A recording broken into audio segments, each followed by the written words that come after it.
A very good afternoon to all our viewers and welcome to Lunchtime News, coming to you live and direct from the News1st studios here in Colombo. For the News1st team, I'm Mazra Hassan. Let's start off with a look at the headlines.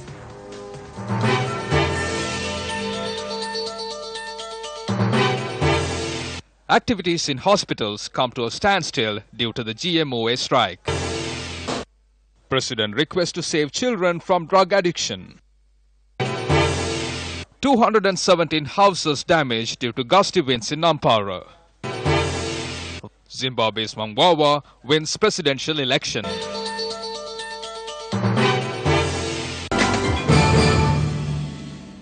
On to our lead story now. The 24-hour strike action launched by the Government Medical Officers Association at 8 this morning is currently underway.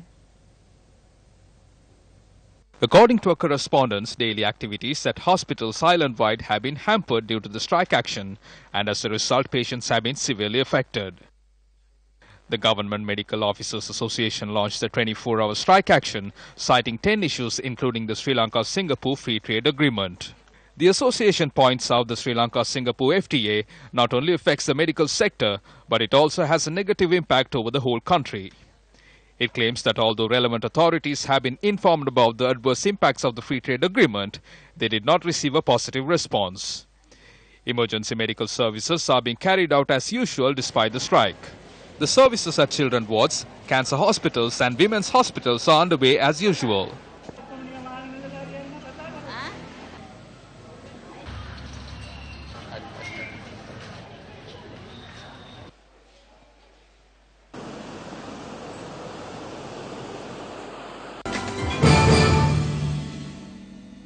The award ceremony of the Swarnapali Girls' School in Anuradhapura was held today under the auspices of President Maithripala Sirisena.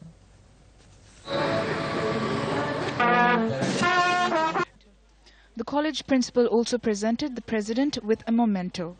The president agreed to construct a two-story building and a bridge to reach the school grounds. Most of the time we speak about drugs. We speak about a drug-free community.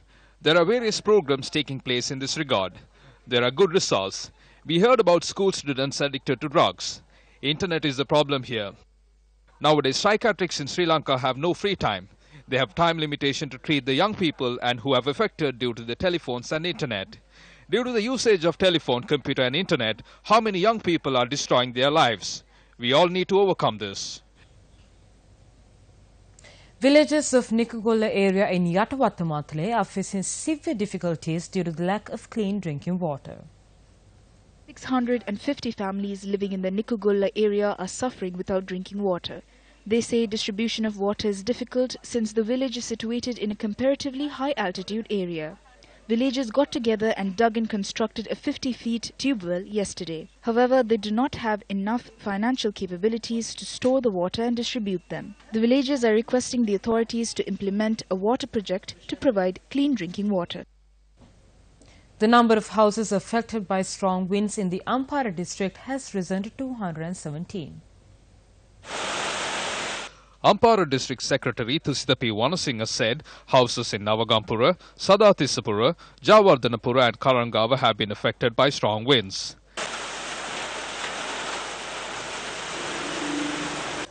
Three houses in these areas have been completely destroyed by the strong winds.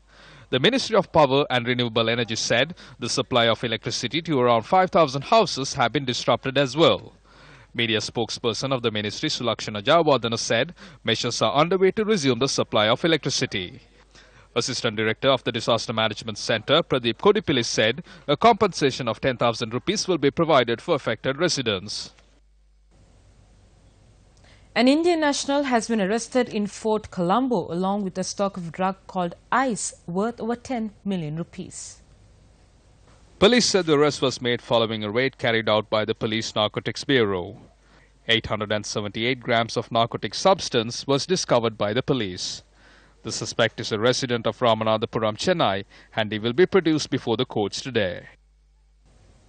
Still in local news, customs officials arrested a suspect for the alleged possession of 5 gold biscuits worth 3.2 million rupees at the Bandaranaike International Airport today.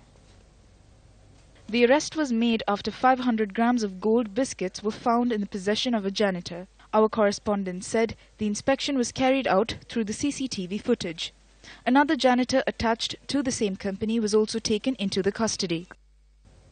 JVP parliamentarian Bima Ratnayaka attended an event in Balagolla Gama, Nikavarathiya today. What is spreading across the country is corruption. Now there is story going about increasing the salaries of the ministers. As a MP with all the allowances, a parliamentarian gets about 300,000 rupees. Based on the information we have, they are planning to increase this by 60 to 65,000 rupees, which means there's a proper formula for the ministers. This is not for the farmer, nor the teacher, or the one who works at the divisional secretariat. Now some people say the JVP is afraid of the fact Gotabaya is coming into power. We defeated kings and we are not scared of the gatekeepers. Gotabaya was the gatekeeper during Mahinda Rajapaksa's time. Doesn't matter who comes. What spread across is corruption. Now UNP has started a Gampirliya, but they don't remember after Gampirliya it is the Kali Yuga that comes. They have not read books. Actually now it is the Kali Yuga. And that's the wrap of Lunchtime News. For the News team, I'm Mazra Hassan. Thank you for joining us and have a good day.